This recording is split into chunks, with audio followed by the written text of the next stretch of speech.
Hello, and welcome to today's edition of the Academy. Today we're going to continue Chapter 5. We're only going to cover 2 sentences in Chapter 5. There's a lot of meat to these 2 sentences. I kind of want to share some examples. Just kind of, I want to dwell on this one topic. I guess the best way to put this is bait. So we've covered other topics in Chapter 5. Well, today, now we get into this topic of bait. And it follows on the previous couple passages which were talking about deceiving your opponent as to your state of order or disorder, as your strength or your morale, right? So following right on that, he takes almost a certain tack and says, okay, now here's how you want to apply some of this stuff. So we'll just dive right into sentences 19 and 20. Thus, one who is skillful at keeping the enemy on the move maintains deceitful appearances, according to which the enemy will act. He sacrifices something that the enemy may snatch at it. By holding our baits, he keeps him on the march. Then, with a body of picked men, he lies in wait for him. Okay, 2 simple sentences. But here's what we're dealing with. This is the idea of putting out something on the table that is tempting your opponent. Now that could be an objective that's too easily secured. It's not protected well.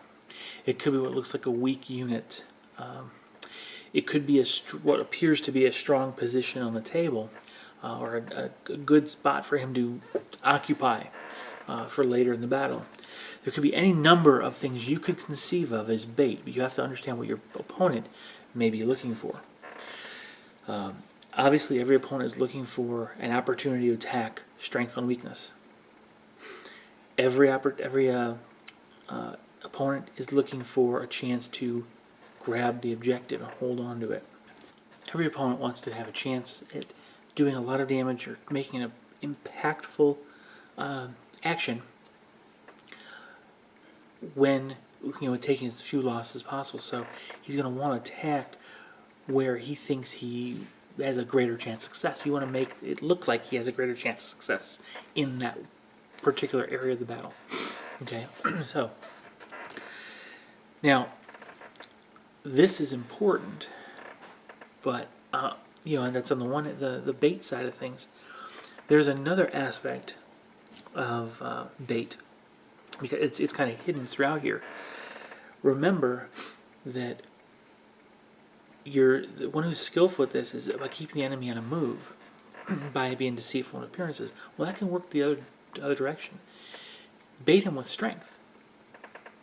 Appear strong in a certain spot, make him hesitant to go after that. Make him worried about it, so he'll avoid it. That forces him to hopefully displace, especially if you move forward with that fearful, strong appearance. He will displace his units so that they're now no longer in a position to affect the outcome, or at least the outcome you're trying to achieve, right? So again, they work both ways. You need to be creative. You need to find ways to entice your opponent to act at something. Now, sometimes it takes very little to encourage the enemy to act. Everyone's different, right? So you need to kind of measure your opponent as quickly as possible to determine how much do you need to really offer in order to make them act on it. There are some games where, obviously hitting certain objectives, you're trying to secure parts of the board. That's the whole game. Well, that may seem like, well, how would this affect it? Well, remember, they have to survive long enough to hold that at the end of the game. If you have what appears to be an extremely strong unit able to oppose that objective holder, for example, then he's going to try to maneuver to deal with that, which may expose something that you're interested in, right? Or you could entice him to that spot with what appears to be a weak flank. So he doesn't have to protect, or he doesn't think it has to protect it as well. And some skillful maneuvering and redirection of fire will all of a sudden make that objective that he thought was so easy to hold something that is hard to hold. As a matter of fact, is lethal to him. He may lose the units that are trying to get to it. So you need to be willing, though, in these cases, sometimes to sacrifice a unit. That's a reality of warfare. Sometimes I'll use the rear guard action as an example. In order for the bulk of your forces to escape from an enemy who has them outnumbered or has them at a serious disadvantage, you may have to sacrifice a small group of your troops so that they're held up long enough, the opponent's held up long enough that you get away and the rear guard falls. That's just the way it is, right? Similarly, in the case of, let's say you've got what appears to be what looks like a weak center, okay?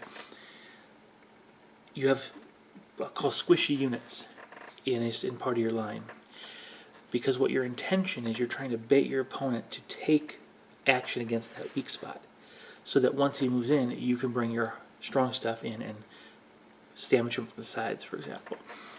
There's a number of combinations of baits where you will sacrifice a unit to get your opponent in a position that exposes him and his weaknesses to your strengths. It's part of that risk-taking thing.